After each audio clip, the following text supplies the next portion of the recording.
Much has come about through a misinterpretation of one of the most important phrases in the Bible.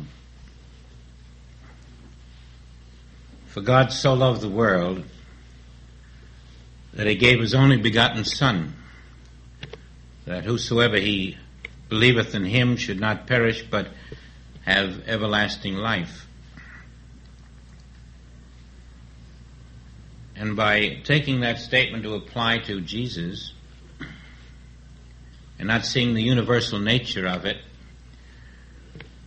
we have taken billions of people and not advised them that this statement is about them. God so loved the world that he gave his only begotten Son, the Christ, as your identity. Call no man your father upon the earth, for one is your Father.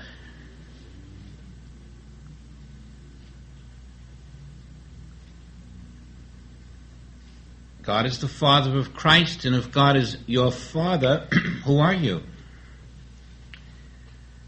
And so the only begotten, meaning Christ, which is the eye which goeth unto the Father, is your name. And it isn't something to attain. It isn't something to work to become. It is the acceptance that I, being the Christ, the only begotten of the Father, and God being my Father, for I have no Father upon the earth, I can no longer identify as the mortal being I identified as before.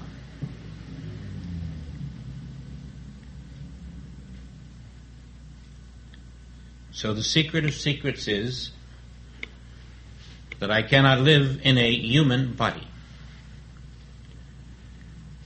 without saying to these statements, they do not apply to me. I cannot agree and accept to call no man my father upon the earth, for only God is my Father. I'll stay in a human body. And the world has done that and suffered from it. Now we see that from the far ends of the earth, Spirit has prepared the chain of command leading right to you. And so Spirit says, I stand at the door and knock. From the beginning of the world to this moment, I stand at the door and knock. Get out of that body. Open the consciousness. Accept I. For I am the way you've been seeking.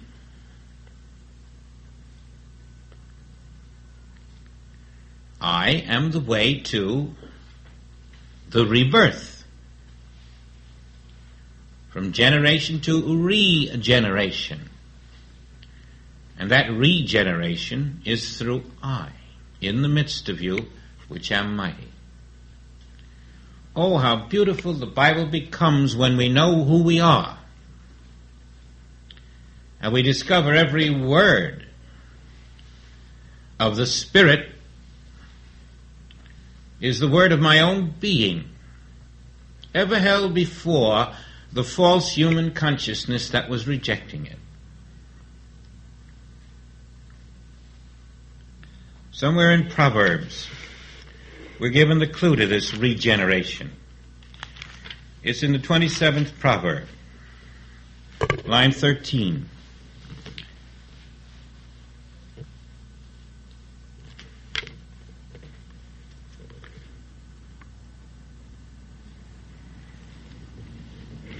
I wonder how I keep doing this, but that isn't it at all.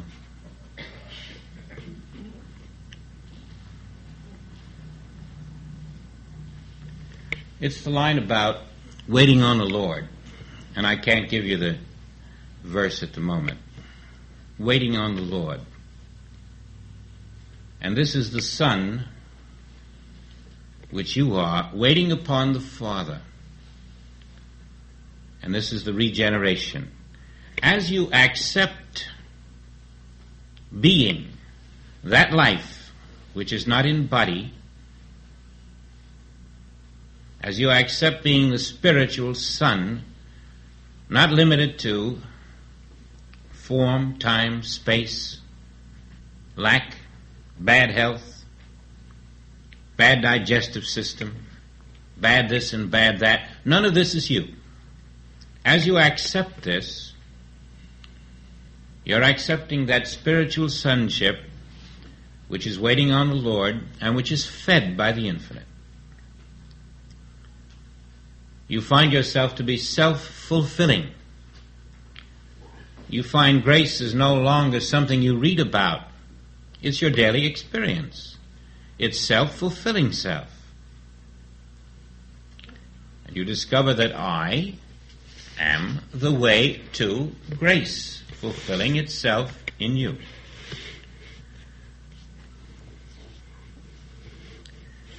In Hebrews, and this time I hope I have the right one, we have our friend Paul anticipating our hesitations, where we begin to say, well, tomorrow we'll get into that. And Paul tells us, no, let's get into it today. It may sound like a very strange step, but in Hebrews chapter 10, Paul begins to tell us, this is the covenant that I will make with them after those days, saith the Lord. I will put my laws into their hearts, and in their minds will I write them. And their sins and iniquities will I remember no more.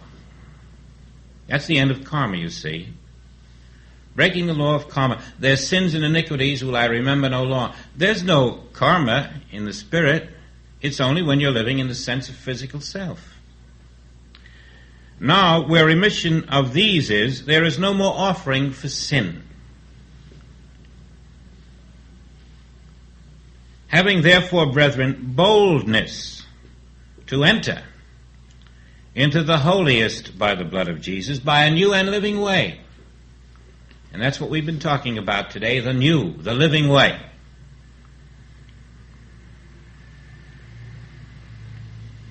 Which he hath consecrated for us through the veil, that is to say, his flesh. So we have the flesh of the Christ, which is not the flesh of the mortal body.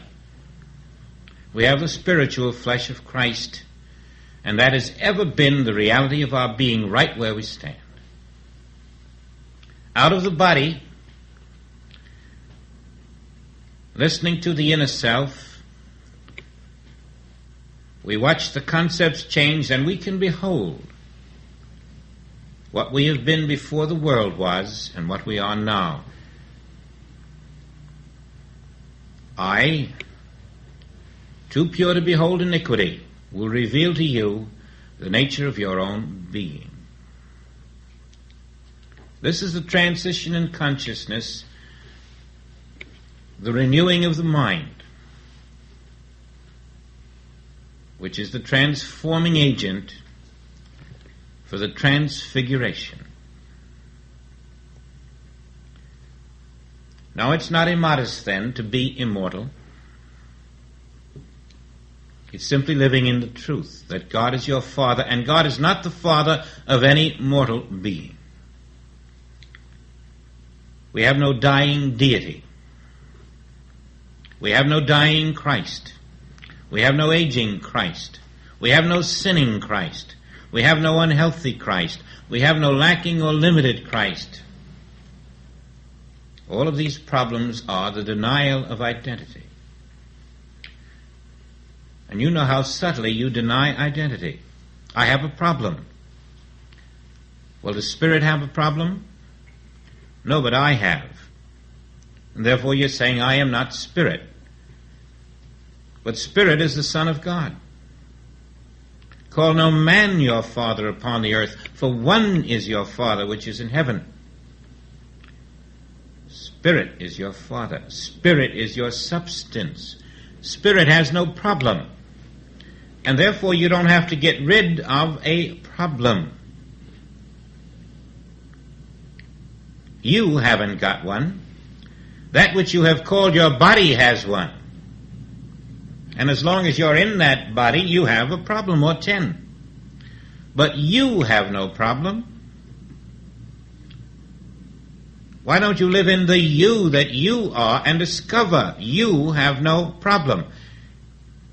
And while you're making the transition of living in this you that you are, you can face the problem and realize the problem exists only in the sense of body, which is not you. I am not in the body. At the Palace of Fine Arts, there is an exhibit, and it's called the Exploratorium. Now, in this exhibit, it has the title Dedicated to Awareness. And if you go in on the right side, make that circle, halfway around the circle on the right side, to the extreme right of it, there'll be a little door with a sign, Exploratorium. And it's open every day from 1 to 5, except Monday and Tuesday. Now, these exhibits are all, strangely enough, dedicated to the illusion of the senses. And one of the exhibits is the bust of a figure about 8 inches tall, 6 inches, something like that. It seems to be copper-toned. You see the perfect bust of this man, maybe a Flemish or that period. And there's a sign that says, touch me. Well, you reach to touch this metal bust, and to your surprise, it's just air. You can't touch it. It's only an image. And then you figure out, well, how did this happen? And you reach inside and you find that there's a mirror inside, a convex mirror, a very large one. And all of this is enclosed in a box, and all you see is this perfect three-dimensional image, which you're sure is there, but it isn't. It's just blank air. And so up somewhere or down somewhere there is another bust which is shining into the mirror, and the mirror is catapulting an image out here. But there's probably another mirror, and that mirror shines into the mirror and creates the illusion of a mirror. And you don't see any of this because all of it's in the darkness. The illusion of mirror creates the illusion of the figure. Well, this is all very primitive. The human sense of life, the cosmic mind, does it in a more subtle way. But the result is the same, with one exception. Here, we not only have the image, but here in this human life we have the living senses with it. Now, if you were an image like that image, but also had the sense of touch, you'd never know the difference. You'd consider the physical image very real because you could touch it. And you see, this being such a primitive reproduction of the illusion of the senses, it's only when we put together a few more sense illusions with it that we build the perfect illusion called the human form, which has no birth in God.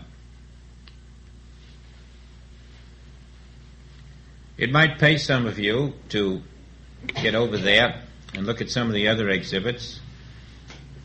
There are optical illusions and sense of smell, olfactory illusions, and some others that I don't recall. And then there are some movies about the laser light. It's from 1 to 5, Wednesdays through Sunday.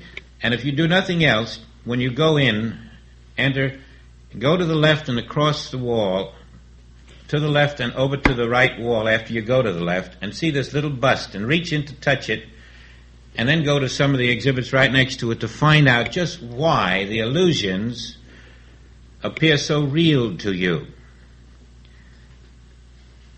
And you'll be on to some of the tricks of the cosmic mind. While we're on the subject of details like this, Joel's new book, The Mystical Eye, is coming out. Be out about the 18th of May. If you're near a library, go get it there.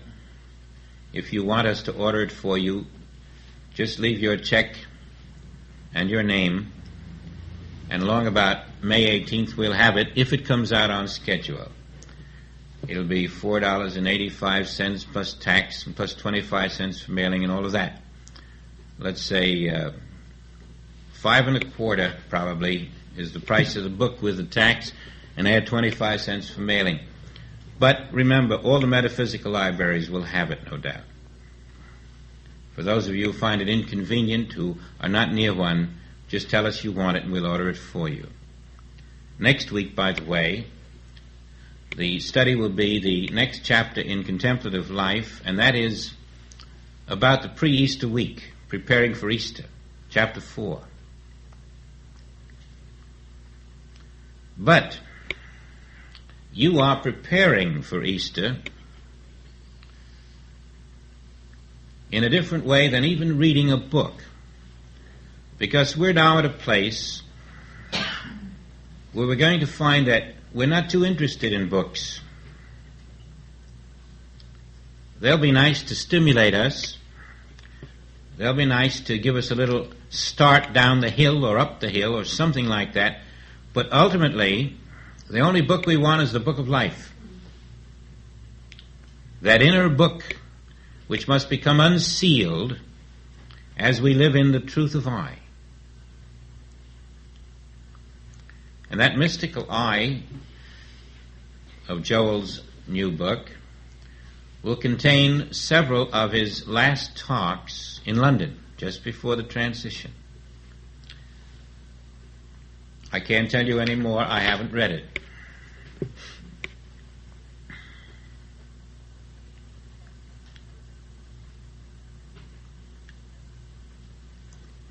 When you begin to enjoy your new weapon for living the life eternal, the conscious awareness that I am not entombed in anything that will die, that I am free spirit, I'm everywhere, I'm in every century right now. There's no place where my spirit is not. Then you're living your life eternal. And even though it's only a preliminary to the real experience, it is the prenatal to this eternal life. It is the new womb for the new man. And make no mistake about it, you must enter that new womb to be reborn. And so, Paul tells us, it is a new living way. It is the way provided by the Father.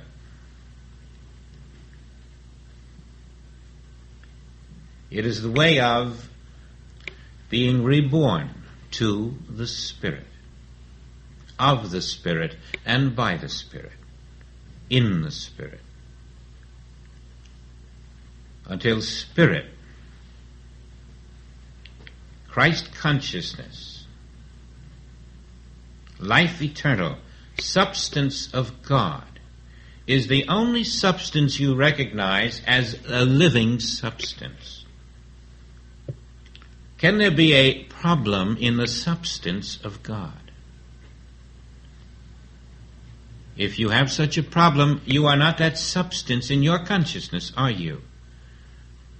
And I have discovered, to my satisfaction, that as long as I'm willing to accept myself to be that substance and have the patience, I can look at that problem and say, you are not in my substance.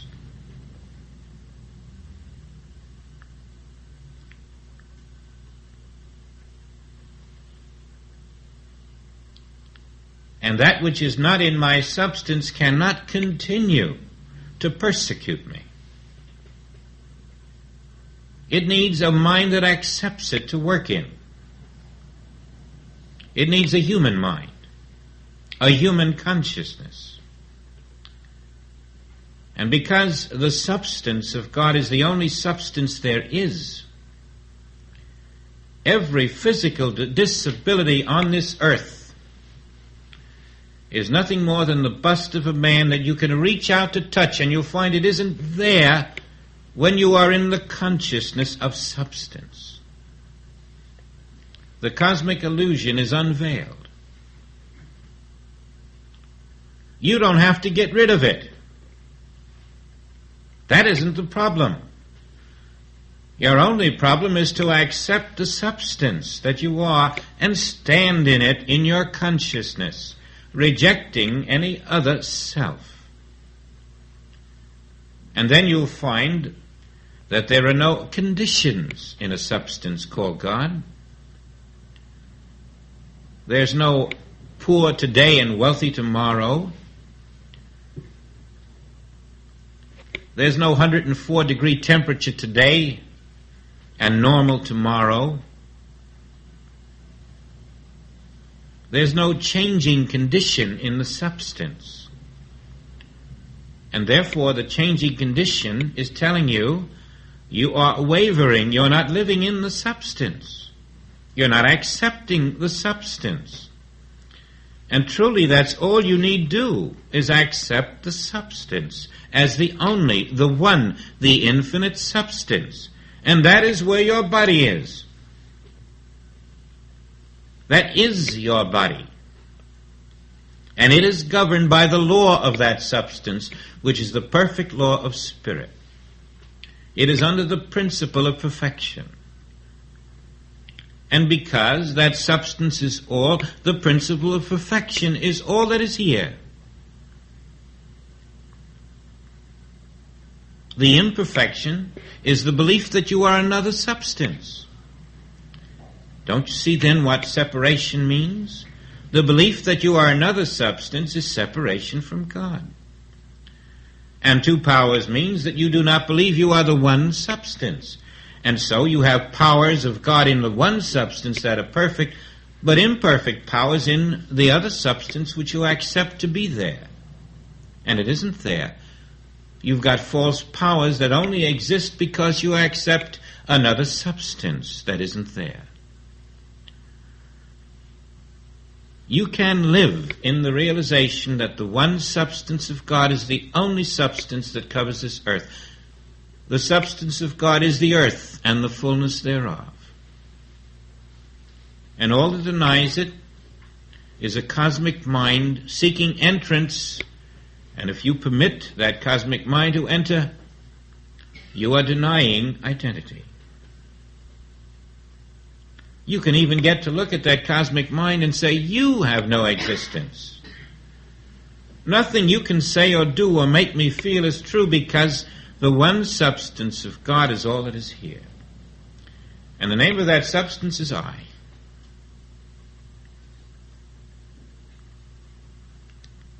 It existed before Adam and Eve. It has always existed. It is invisible. It is present. It is God. It is now. It is forever. And as I dwell there, all the shadows are removed. The shadows of thought, the shadows of memories, the shadows of experience and sensation, the shadows that never were more than my concepts as I lived out of my true substance, in a separate substance, with separate powers in the world of dreams. Come back.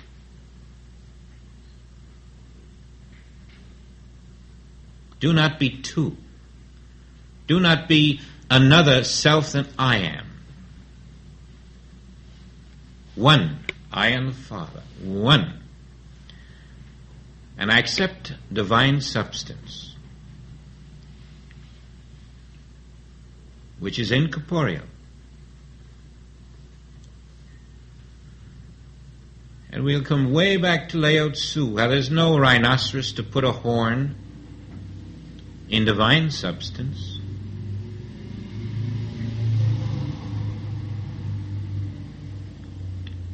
We'll build our little community of I am, the divine substance, the essence, which was the very essence of being an Essene. And then the detour of 16 centuries caused by the watering down of the great truth into a personalized deity sent to suffer on earth, and all of that nonsense is cast out from the belief of those who are enlightened to know the truth that sets them free. The substance of God is the only substance there ever was, is, and will be. And that is Christianity universal. That is the teaching of the universal Christ,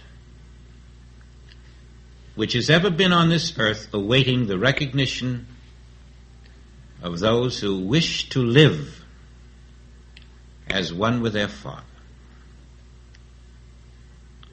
It has no race, it has no religion, it has no history or geography. It has no divisions. The Son of Man has no place to lay his head, for we are the universal Spirit.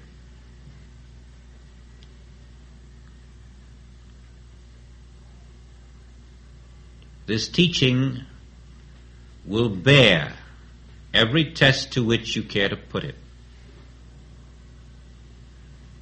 And it will reveal to you the truth that your spirit is invincible.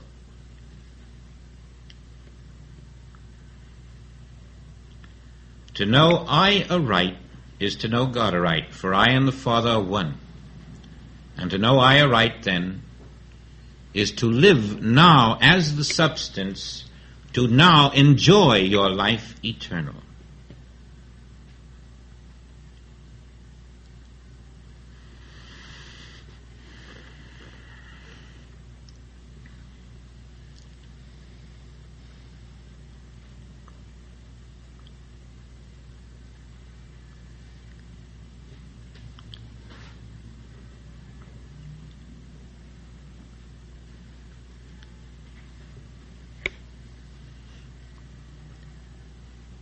By next week, many of you will have found ways. Perhaps some of you will have been instructed by the Spirit in these ways to live with a conscious awareness that that body you see of me is something over which I entertain dominion like I do over my automobile. It is under my control. And the control I exercise over it is not by telling it what to do, but by resting in the knowledge that I am the divine substance, which lives itself through my silence, making me an instrument for that indwelling Spirit. And this divine substance of my being ever perfect, maintains that body image in perfection with no effort on my part other than obedience to the spontaneous spiritual impulse that never ceases to flow. That is how your dominion is attained, by accepting its presence in the spirit of your being, knowing that perfection is self-perpetuating. Grace needs nobody to turn the key and make it run. It's running now. And you will find little tricks, little techniques, little ways to keep you in that knowledge. So you'll be working at the office, working in the home, doing something, and yet knowing, I, the infinite Spirit, is my name, and I can almost stand aside and watch this body perform what it is ordained to do now perfectly, without effort, without taking deep thought, without planning. always it being responsive to that inner impulse which I, the infinite spirit, am sending through without effort on my part.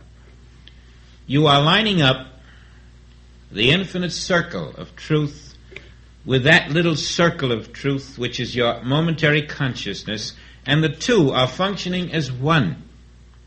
You are living in the higher order of yourself, and the lower self, the Egypt, will be guided by Jerusalem while you come out of her.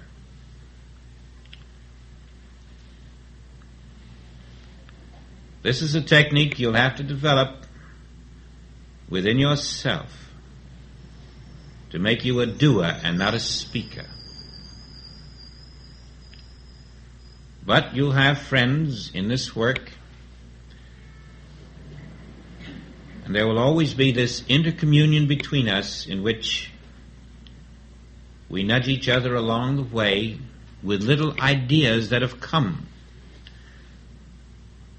or we move certain obstacles out of the way. But it is your experience, and it is just that livingness of it which brings to you those of your own household, those necessary to your experience and to whom your experience is necessary, and builds for you your own individual Essene community. As you are living the way, you will find those who must live that way will find their way to your door. I in the midst of you am the way, and no one cometh to the Father except through me.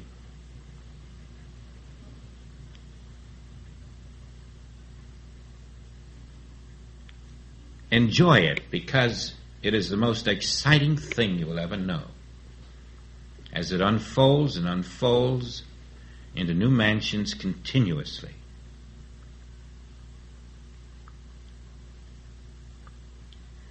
First thing in the morning, as often as you can remember during the day, and watch how without any effort on your part beside that, it does the work. It performeth. That is the miracle of I.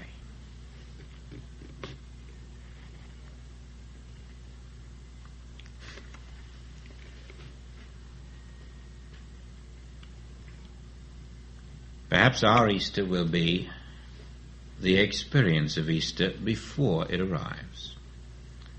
Certainly we can come next week with that in mind, that I have been living not in the body, and I, to some degree, understand the meaning of the rising Christ.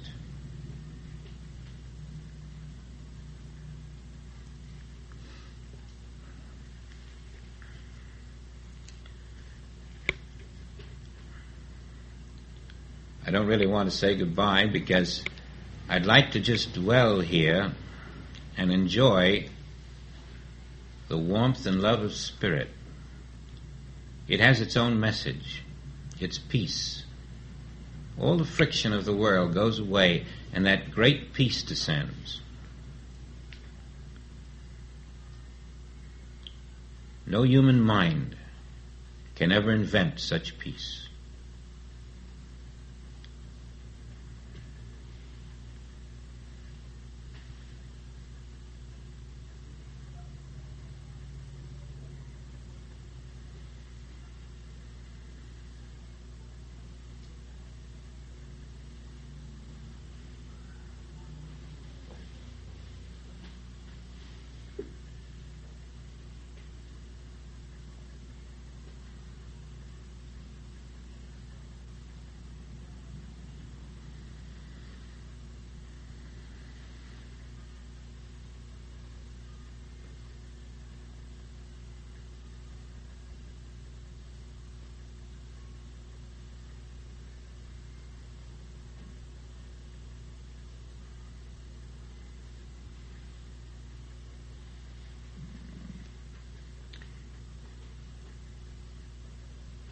Blessings and thank you.